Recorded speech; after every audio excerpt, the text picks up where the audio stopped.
சேல்ஸில் feedback நிறைய பேர் தருவாங்க. கஸ்டமர் ஃபீட்பேக்கா? இல்லை இல்லை இல்லை. கஸ்டமரும் ஃபீட்பேக் தருவாங்க. அது ரொம்ப ரொம்ப முக்கியம். நாம் சரி பண்ண வேண்டிய விஷயங்கள் அல்லது நம்மளை அப்ரிஷியேட் பண்ண வேண்டிய விஷயங்கள் இதெல்லாம் கஸ்டமர் ஃபீட்பேக் கொடுப்பாங்க. சக மனிதர்கள் தருவாங்க. Supervisor, manager, team leader, GM அல்லது ஓனர் அப்படின்னு நிறைய பேர் நமக்கு இல்லை நம்ம கூட வேலை பார்க்கக்கூடிய மூத்த sales people, senior sales people அவங்களாம் நமக்கு ஃபீட்பேக் தருவாங்க. அப்ரிஷியேஷன் கலந்து தருவாங்களா அப்படின்னு பார்த்தீங்கன்னா ரொம்ப கம்மியாக இருக்கும் இல்லையா? அப்ரிஷியேஷன் கலந்து ஒரு ஃபீட்பேக் தர்றது வந்து ரொம்ப கம்மியாக இருக்கும். சில பேர் வந்து அப்ரிஷியேஷன் கலந்து கொடுப்பாங்க. அவங்களுக்கெல்லாம் நம்ம நன்றிகளை தெரிவிச்சுக்கலாம். ஒரு சிலர் என்ன செய்வாங்கன்னா குறைகளை மட்டுமே சொல்லுவாங்க. நீங்கள் இந்த கஸ்டமர் அட்டன் பண்ணீங்களேங்க, அந்த பார்ட்டி அட்டன் பண்ணீங்கல்ல, அந்த கம்பெனி அட்டன் பண்ணீங்கல்ல, அதை அட்டன் பண்ண முறை வந்து சரியில்லைங்க. இதை நீங்கள் இப்படி பண்ணியிருக்கக்கூடாது, இப்படி பண்ணியிருக்கணும். என்னங்க நீங்கள் 10 விற்கிற இடத்துல 100 விற்றுருக்கலாம். என்னங்க நீங்கள் போங்க போங்க, இப்படி பண்ணியிருக்கணுங்க அப்படின்னு நம்மளுடைய மனதை அடுத்த கட்ட லெவலில் இப்படி ஒசத்தாமல் இப்படி இறக்கி விட்டுருப்பாங்க. ஃபீட்பேக்குங்கிற ஃபீட்பேக்குங்கிற பேரில் குத்திக்கிட்டு இருப்பாங்க. ஒரு ஊசியை வச்சு குத்திக்கிட்டு இருப்பாங்க. அதையும் நம்ம அக்செப்ட் பண்ணி தான் ஆகணும். ஏன்னா நல்ல ஃபீட்பேக்கும் சில நேரங்களில் இந்த மாதிரி மனிதர்கள் இருந்தும் நமக்கு கிடைக்கும். ஃபீட்பேக்குங்கிறது நாம் ரிசீவ் பண்ண வேண்டிய முக்கியமான விஷயம். ஒரு மனிதர் இருக்கார், சேல்ஸில் இருக்கார். அந்த மனிதருக்கு யாருமே ஃபீட்பேக் கொடுக்கல. ஜஸ்ட் இமேஜின், கொஞ்சம் கற்பனை பண்ணி பாருங்கள். ஒரு மனிதர் இருக்கார், அந்த மனிதருக்கு யாருமே ஃபீட்பேக்கே தரல. அவர் அடுத்த கட்டத்தை நோக்கி நகர்வாரா? அடுத்த கட்ட இன்சென்டிவ், அடுத்த கட்ட இன்க்ரிமெண்ட், அடுத்த கட்ட பதவி உயர்வு, அதை நோக்கி நகருவாரா? நகர மாட்டார். கீழே தான் போவார். ஃபீட்பேக்குன்னு ஒன்று கிடைச்சாதான் அவர் வந்து திருத்திக்கிட்டு தன்னைத்தானே திருத்தி அடுத்த கட்டத்தை நோக்கி அவர் போக முடியும். அப்போனா ஃபீட்பேக்கை நம்ம வெல்கம் பண்ணணும், ரிசீவ் பண்ணணும், ஹக் பண்ணணும், நன்றி சொல்லணும். யாராவது ஒருத்தவங்க ஃபீட்பேக் கொடுத்தாங்கன்னா ரொம்ப நன்றி, தேங்க்யூ வெரி மச், ரொம்ப நன்றி, நீங்கள் என்னை உற்று கவனிச்சிருக்கீங்க, என்னுடைய அடுத்த கட்ட வாழ்க்கையை பற்றி நீங்கள் யோசிக்கிறீங்க, ஆஹா ரொம்ப சந்தோஷம். தப்பாகவே சொன்னாலும் பரவாயில்ல, நம்மளை குறையாவே சொன்னாலும் பரவாயில்ல. ஏன்னா நமக்கு தேவை ஃபீட்பேக். ஃபீட்பேக்கே இல்லாமல் சீரழிந்து போன நிறைய சேல்ஸ் பீப்புள் இருக்காங்க. அவங்க நமக்கு குறை சொல்லிக்கிட்டே ஃபீட்பேக் தந்தாலும் பரவாயில்ல, அதை ரிசீவ் பண்ணிக்கோங்க, நன்றி சொல்லிடுங்க.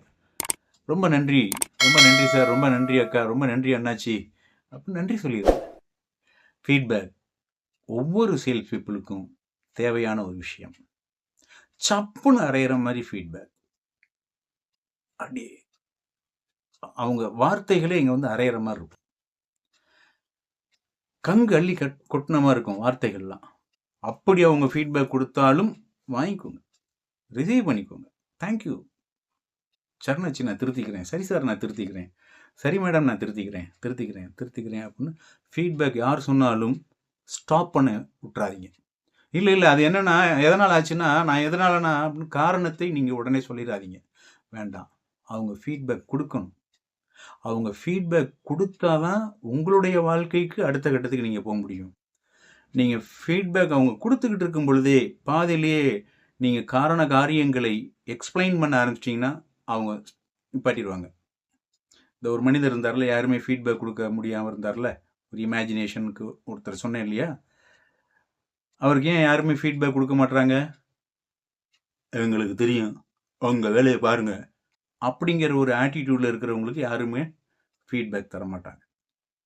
அவங்க கொடுக்கக்கூடிய ஃபீட்பேக் நல்லதாக இருந்தாலும் சரி, சரியானதாக இருந்தாலும் சரி, நன்றி அப்படின்னு சொல்லிட்டு ரொம்ப நன்றி, நான் திருத்திக்கிறேன், மாற்றிக்கிறேன், ஓகே தேங்க்யூ வெரி மச் அப்படின்னு ஃபீட்பேக்கை ரிசீவ் பண்ணுற பக்குவத்தை நாம் ஒரு சேல்ஸ்மேனாக நாம் வந்து பழகிக்கணும், உள்ளே வாங்கிக்கணும்.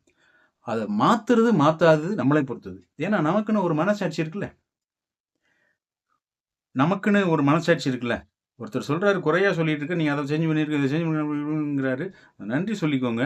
அதை அக்செப்ட் பண்ணுறதும் அக்செப்ட் பண்ணாததும் உங்களுடைய கையில் இருக்குது. அதனால் அவங்கள வந்து டப்பு நிப்பாட்ட வேண்டாம், நிறுத்த வேண்டாம். அப்படியே ஒரு வேளை யாரோ ஒரு சிலர் உங்களுக்கு வந்து குறையாவே சொல்லிக்கிட்டே இருக்காங்க அப்படின்னா அங்கேருந்து விலகி பாருங்க.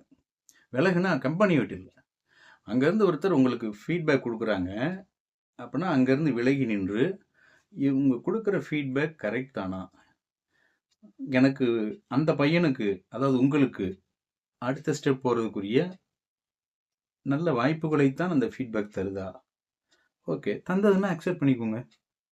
இல்லை அது உங்களுக்கு அக்செப்டன்ஸ் இல்லைன்னா உங்கள் வாழ்க்கைக்கு நீங்கள் தான் பாஸு. Okay cool relax. நீங்கள் உங்களுக்கு நீங்கள் புதுசாக ஏதோ ஒன்று க்ரியேட் பண்ணிக்கிட்டு இருக்கீங்கன்னு அர்த்தம். ஒருத்தவங்க ஃபீட்பேக் தர்றாங்க, அதை நீங்கள் அக்செப்ட் பண்ணலைன்னா நீங்கள் புதுசாக ஏதோ ஒரு விஷயத்தை க்ரியேட் பண்ணிக்கிட்டு இருக்கீங்கன்னு அர்த்தம். அப்போனா சேல்ஸில் ஏதோ ஒரு ஸ்ட்ராட்டஜி, ஏதோ ஒரு மெத்தடாலஜியை நீங்கள் புதுசாக க்ரியேட் பண்ணிகிட்டு இருக்கீங்க. அரைச்சமாகவே அரைச்சிட்டு இருக்கல, நான் வேறு விதமாக ஏதோ ஒரு விஷயத்தை நான் க்ரியேட் பண்ணிக்கிட்டு இருக்கிறேன் அப்படின்னு நீங்களே உங்களுக்கு சொல்லிக்கொள்ளுங்கள். ஆனால் உண்மையாக இருக்கணும், அது ஸ்ட்ராட்டஜி புதுசாக இருக்கணும் இல்லையா, அந்த சேல்ஸ் ப்ராசஸ்ங்கிறது புதுசாக இருக்கணும் இல்லையா, நம்ம சும்மாங்காட்சிக்கு சொல்லிடக்கூடாது. நிஜமாகவே இருந்துச்சுன்னா நாமளே நமக்கு இது பண்ணிக்கலாம். Thank you very much. Happy sales. வாழ்க வாழ்க வாழ்க, வளர்க வளர்க வளர்க, வெல்க வெல்க வெல்க.